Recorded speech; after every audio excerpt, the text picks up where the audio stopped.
The following episode contains mature themes and strong language. Listener discretion is advised.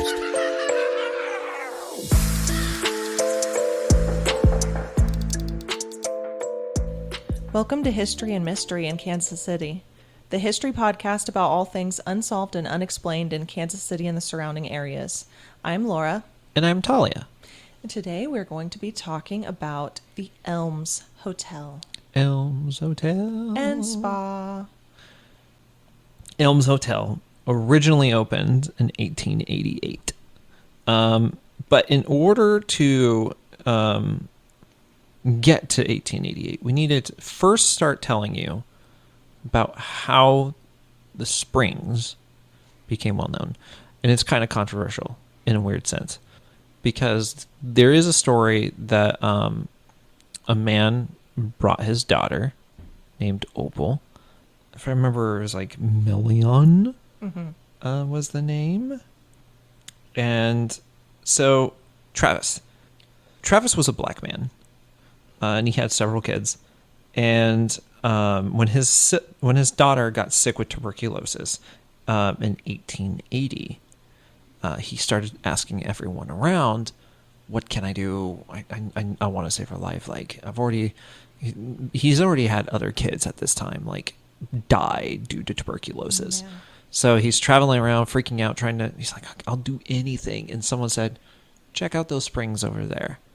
And so he did. And he gave her a bath twice daily in these springs, and forced her to drink water from said springs. And sure enough, it healed her. Mm-hmm. And so the controversy on that is Travis Million did have a daughter named Opal. However, she wasn't born until 1889, which would have been 9 years after the hotel was founded. Yeah. However, he did have other kids who died of tuberculosis. So it's very possible that he had found out about the springs with one of the other kids, and everybody just attributed it to Opal because he did the same thing with Opal. Right. That's very possible that that's how it happened. Again, I'm going to pop around here. Here's another name that you'll need to know. Anthony Wayne. Wyman. He lived from 1838 to 1883. So he wasn't super old. He was in his mid-40s when he passed. He was a farmer and a miller. He owned a tract of land and was given to him by his father, Christian. But here's another story on how the springs were discovered, essentially. There is another story where a Civil War veteran named Frederick Kugler, and he lived along the hillside adjacent to Wyman's land, that farmer, who, if I remember correctly, is where the hotel was actually built off of, was off that land. So that's the reason why I say remember that name. A sore on his leg caused by a gunshot during said war was causing him some discomfort, to say the least. So he went to the springs and commenced using the water internally and mud externally to treat that wound, and within a month, boom, cured. It's like magic. The spring, known first as Excelsior Spring and later known as Siloam, became the talk of the rural. Oh my God, why can't I say this word? It became the talk of the community. Yeah. And by August of 1880, it has been proclaimed that 1,000 people were traveling to the spring. Kansas City Times noted, persons have already been cured of dyspepsia.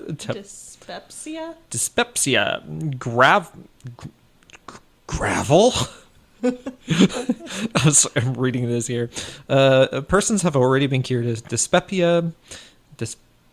I want to say it's supposed to be dysplasia, but dyspepsia. Dyspepsia, whatever that is. Gravel. Indigestion. I looked up all these because I was curious. Why doesn't it just say indigestion? Because they had fancy words for everything back then. You know, I guess you're Gravel right. is Everyone kidney was more stones. smart. I love how we've changed the terminologies to make it simpler for my simpler mind. So they've cured kidney stones, fever sores, sore eyes, scrofula,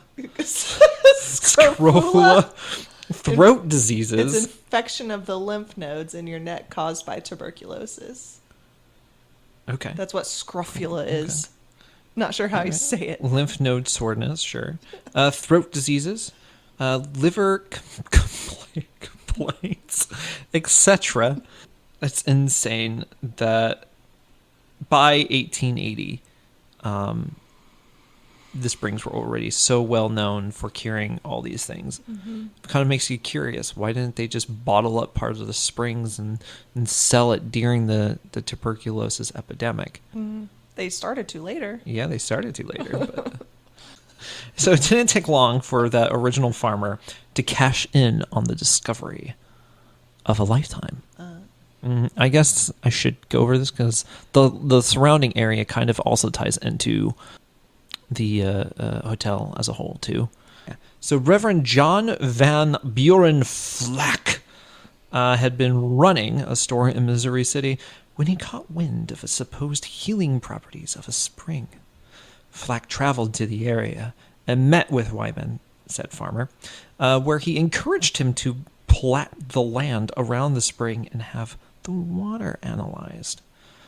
Excelsior was the original plan for a name, but Wyman and Flack, who have developed a business partnership at this time, discovered this name was already taken, and in turn, the town's first name was Viginti?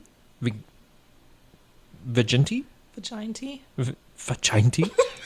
No. Vaginti! Yeah, I love it. All right, cool. That just make everything pink here. I'm sorry.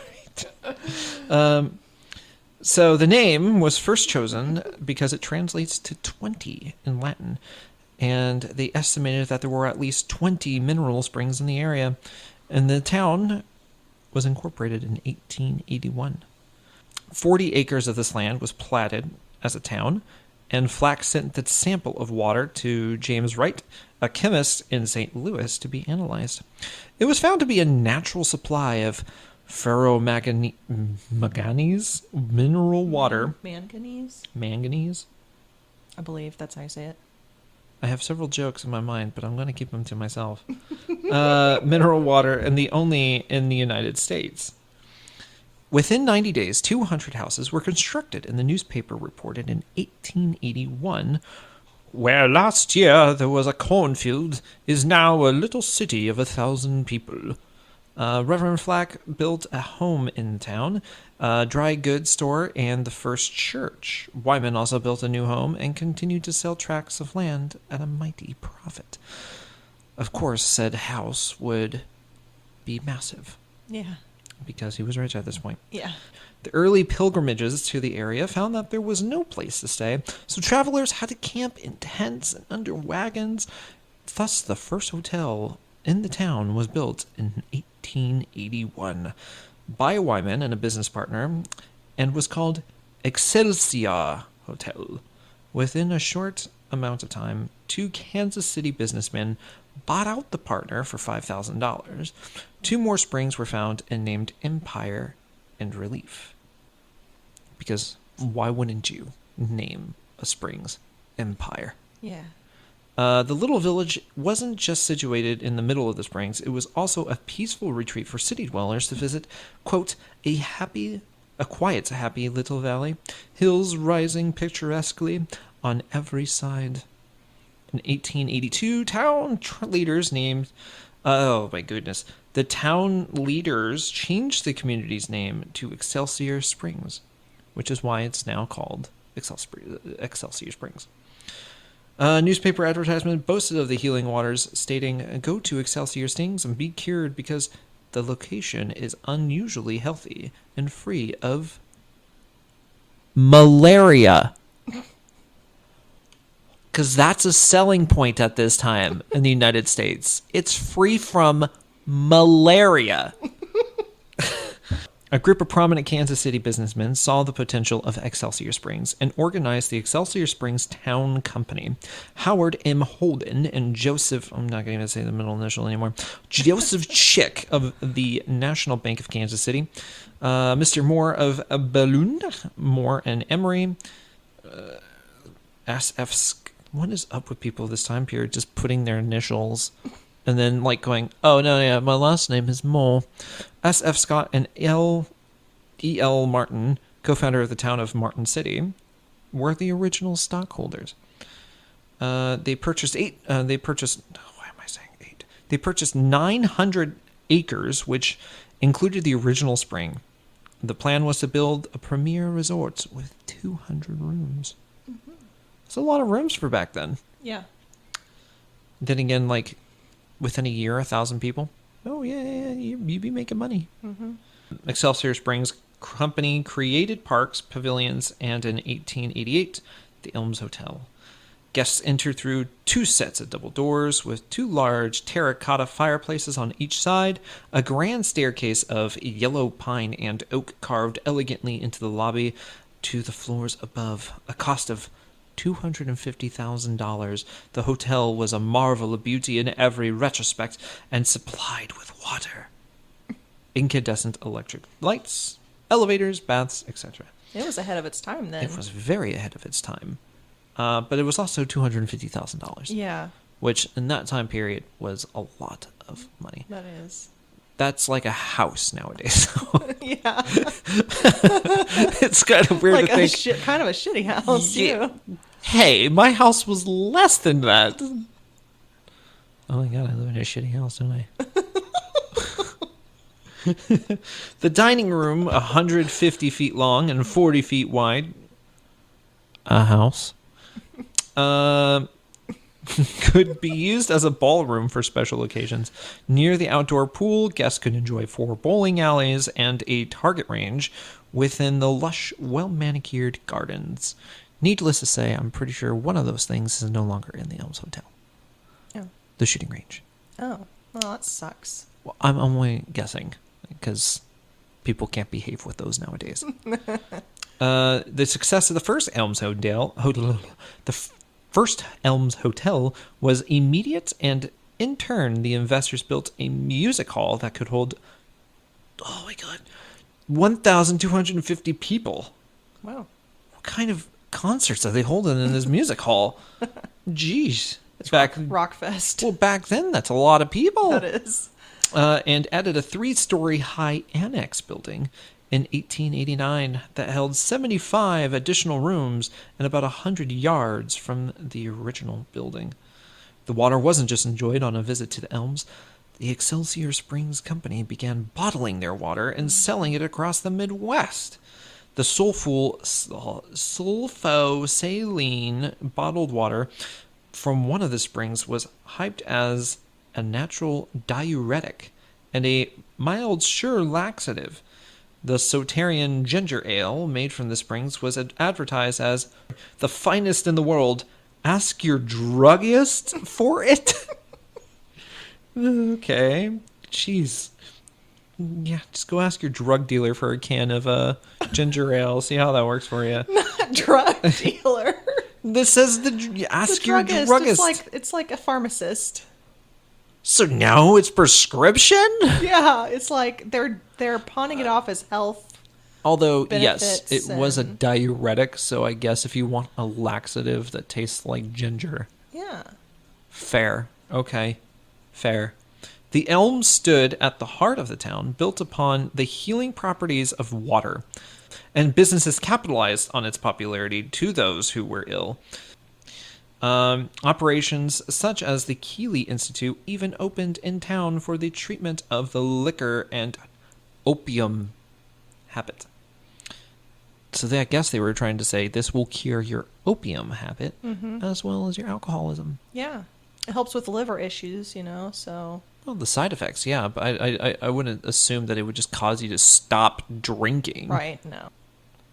In 1893, the Excelsior Springs Company reorganized into 3 companies which included a land company, a hotel company, and a bottling company. Their region spring water won an award at the Chicago World's Fair for having, quote, the highest iron content of any water. Lawsuits hunted the group and created turmoil for years. In June of 1896, a judge took over in control of the operation due to the financial issues and appointed B.F. Jones to take immediate possession and authorized him to sell the properties if he deemed it best. In 1897, the Elms Hotel was sold to Henry Edson of Leavenworth with help of his lawyer, I.C. Ringolsky. Ringolsky, Ringolsky, who had plans to remodel the property and bring it back to the old-time popularity. In all, they purchased the hotel, bottling works, and 130 acres for around $70,000. And this is the first one or the second one? This is still the first one. We haven't even gotten to the fire yet. What year was this? That was in 1897. Okay. So we're almost to the first fire. This is what led to the first fire. This new ownership didn't have much time to make any improvements to the Elms Hotel, for on May 9th of 1898, the Elms Hotel, made entirely of wood, burned to the ground in the middle of the night. Luckily, no one was injured. Edison decided it would be too expensive to rebuild. Although there were other hotels in the area, the primary draw to Excelsior Springs was the Elms. So here's the fun part. From the research that I've did and the podcast that you suggested, which was fantastic, the first hotel was burnt because somebody lit a candle in the dance hall burn, and it just whooshed. The podcast we're referring to is The Tipsy Ghost. It's really good. It's so good. It's my favorite. First time I heard it was with this episode, and it was really good. A lot of fun. So then they rebuilt it. I'm going to kind of skim through here because there's a lot of owners. There's a lot of owners, and there's also just so much history with the building itself. So the citizens were really upset that they didn't rebuild it. Mm-hmm. So for 10 years, there was no one to break ground at the second Elms Hotel. There was one prominent Kansas City family that was interested in resurrecting the Elms, the Heim brothers. Yeah. Do you recognize them? Yeah, Electric Park. Yeah. Listen to the episode if you haven't already. It's a prelude to this one. They decided that they wanted to buy the property and build an electric road from Kansas City to it. They said, quote, "We will build a hotel that will be a modern throughout and as fine as any watering place in the West." Watering place. Unfortunately, terms could not be met. Yeah. And that plan fell through. Could you imagine, though, if that had happened? They would have made it amazing. I don't think there would have been a need for a third hotel. Right. They probably would have done it right in the first place. Yeah, they would have. They did it the first time with Electric Park. Yeah. It burnt to the ground, too, though. That was the second one, though. The first one, they just... Yeah. They took it down because they built the second one. Mm-hmm. If they had left both of them up, they would still be open today. Mm-hmm. So, in July of 1909, construction of the second Elms Hotel was finally underway. And that was Henry Edison and J. Ringolsky. They finally decided that they were going to redo it. Yeah, and guess what it was made out of? Wood. Wood. Yeah. So they decided to rebuild it, and they put up $200,000 for construction. So if you've noticed, that's $50,000 less than the first time. Mm-hmm. good things were happening there. In addition to the Elms being rebuilt, renowned landscape architect George Kessler was busy improving parks and gardens and a 60-foot boulevard aptly named Elm in the town. And finally, July 30th, 1909, the second hotel opened its doors to the public, attracting guests from all over the country. It was reported that 2,000 people came to celebrate. Mm-hmm. It's amazing. It's a grand attraction.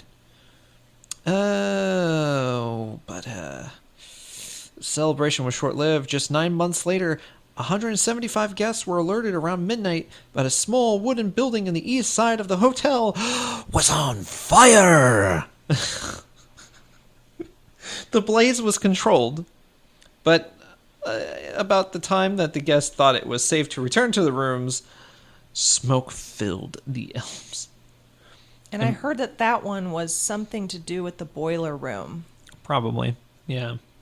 Employees and volunteer fire departments searched the hotel for the source of flames. Suddenly burst through the roof at the west end of the building, nearly 100 feet from where the fire was. The second Elms Hotel was at a complete and total loss. Could you imagine? Now we're on to the third. The third and final, hopefully. Yeah, they learned their lesson. Elms Hotel. So they decided that the same two owners decided that they were going to rebuild the structure and invested this time $300,000 because they learned. Maybe let's not skimp on the money, put a little more and get better results. So they invested $300,000. The construction began in 1911.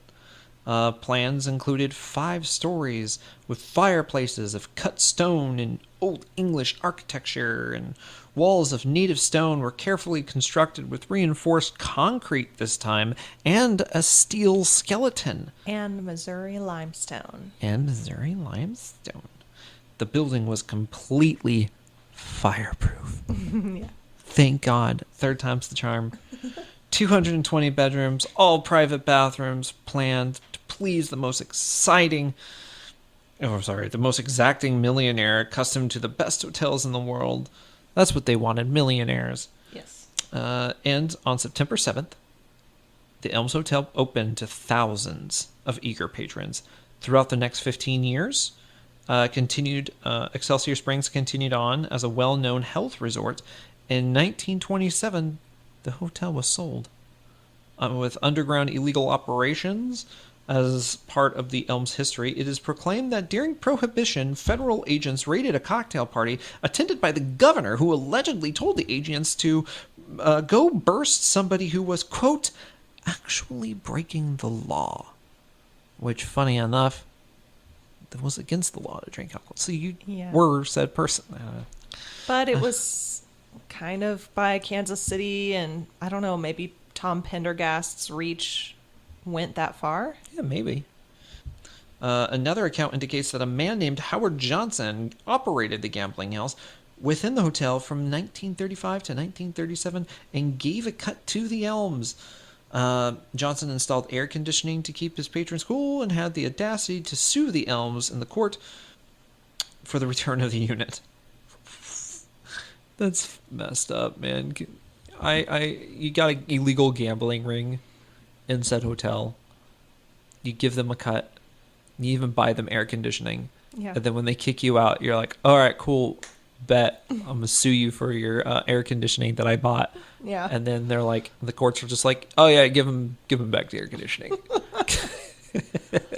You might as well have just kept the gambling ring. Right. It was free entertainment at that point. You're making money. They're making money. Everybody's making money, except for the patrons, obviously. But so finally, under new ownership, the Elms did not survive the Depression and had to file bankruptcy in 1931. You want to hear a really awesome person that went there? Truman. Truman went. And Al Capone. Mm-hmm. I can just skip through some of these because. So President Truman, who was native to Missouri, decided he wanted to visit. and watched the election results in Kansas City. And then said, fuck it. I'll go to the Mineral Springs. So he goes to Elms Hotel.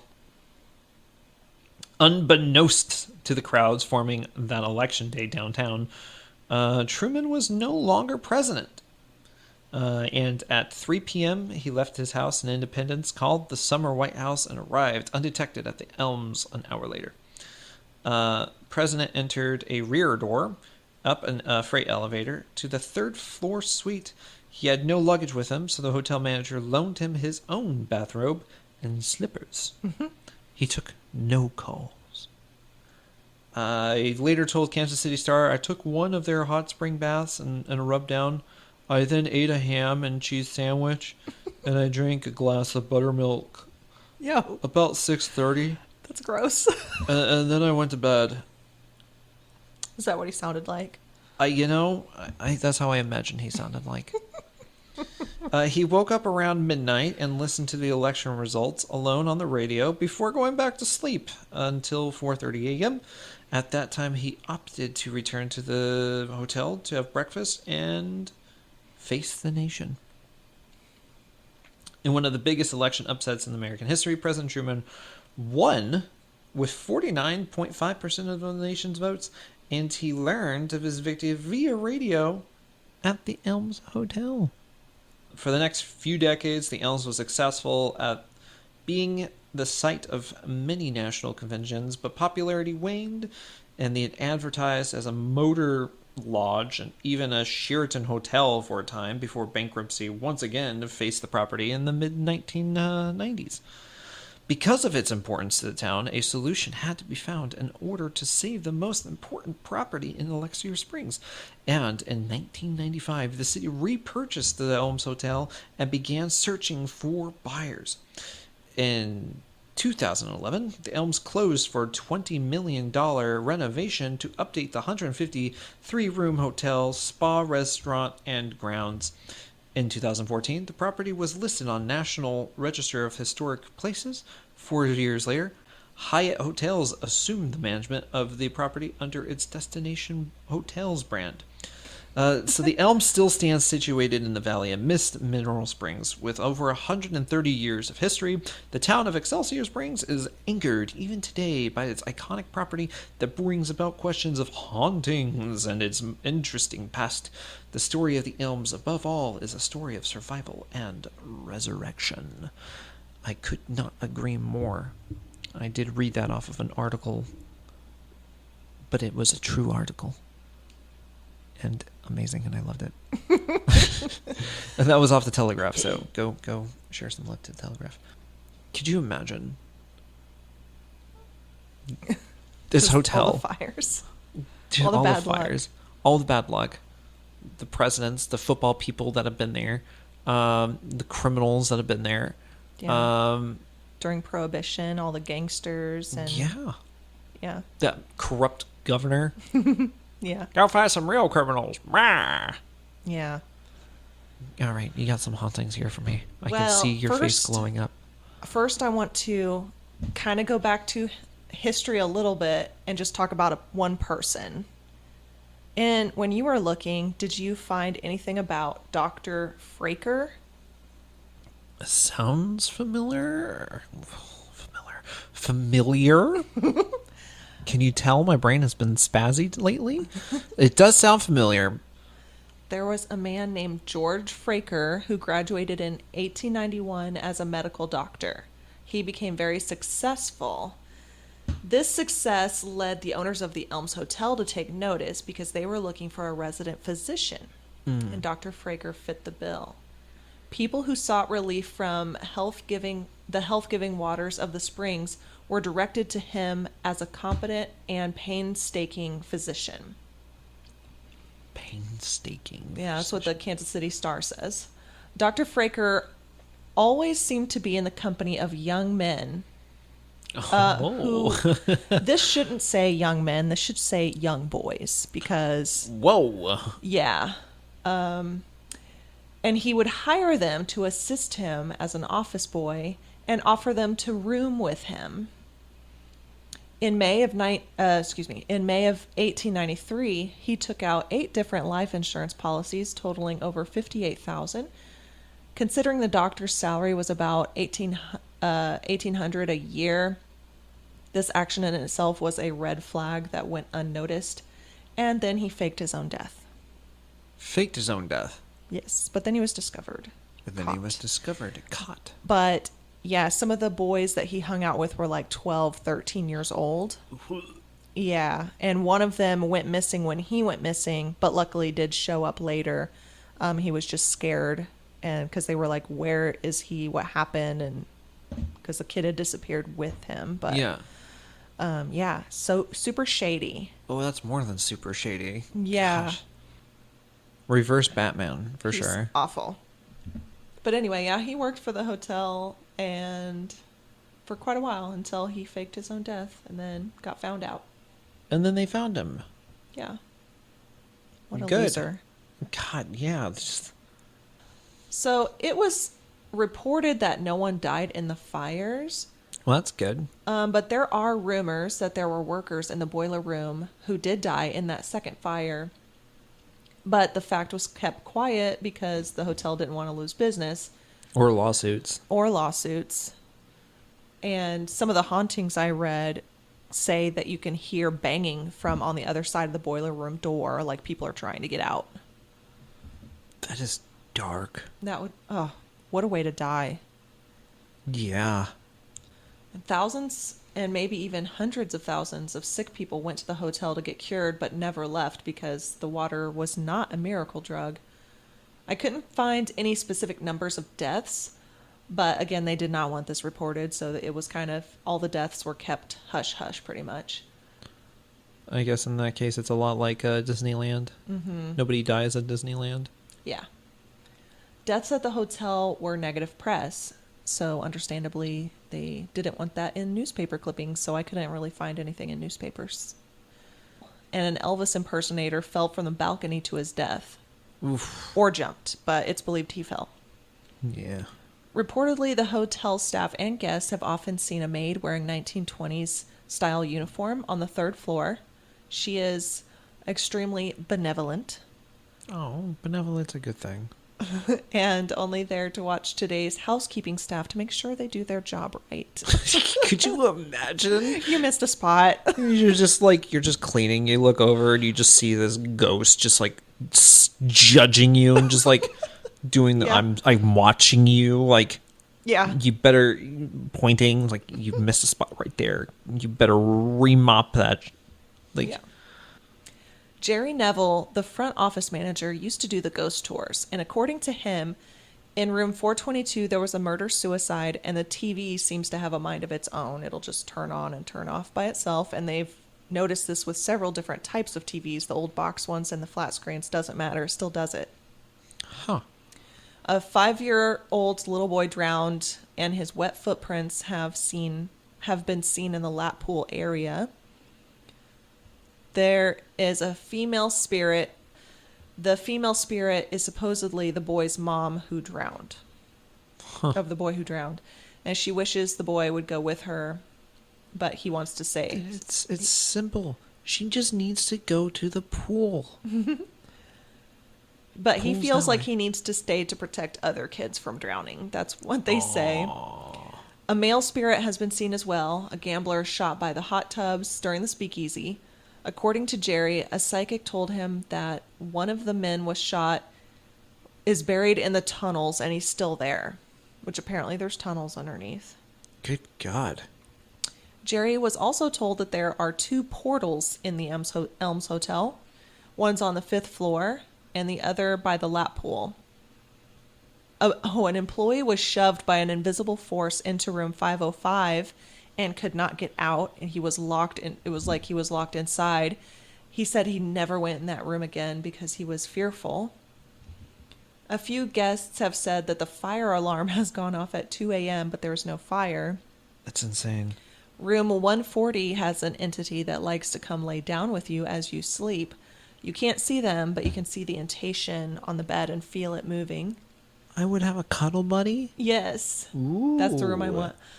Are they They're peaceful. They just want to sleep next to you. They just want to cuddle. 2 people have reportedly been scratched in room 347. And a creepy man wearing a fedora has been spotted in the lap pool room, which is maybe that dead gangster. Jeez. I got a bunch of my information from the book Kansas City Hauntings by Becky Ray. And it has all kinds of different hauntings in there, not just about the Elms, but a few different ones. And it was really good. Just the last thing I have is Jay Fanning is the current ghost tour guide. And he says that because of the limestone and the springs, the location seems like it's just a vortex. So that's why there's portals in there. I couldn't find a lot of information that verified any of the deaths, like I said. So what I did find was in that book. But I couldn't find any of the newspaper articles or anything to confirm any of those. Huh. Okay, you ready for this? Yeah. There's a resort fee of $25 nightly per room. And this is looking in for March, I think. Just 2 random days in March. Or 1 random night in March. $192 for 2 queens. That's not bad. Yeah. Royal 2 with 2 queens is $228. This is cool. And I think that we should definitely do this sometime. Yeah, I want to. Yeah. I would love to go. It's so pretty, too. This was fun. This was good. And this is like one that we've been wanting to do for a little while. Yes. Yeah. Yeah, and we will definitely put out another one if we go visit. Oh, heck yeah. If we go to any of these places, we'll let out another one and give you our experiences. And if we collect anything, we can always post up the evidence on those things. Yeah, definitely. Check out the Facebook group. Facebook group is History and Mystery KC and the YouTube is History and Mystery in Kansas City. Patreon is patreon.com/History and Mystery KC or you can email us at historyandmysterykcpod@gmail.com. Please tell us these things. We really appreciate your support and thank you for listening and thank you for any of your donations that you've done. It really helps the show grow and get better. Yeah. So thank you, and until next time, stay aware, alert, and alive. Bye. Bye.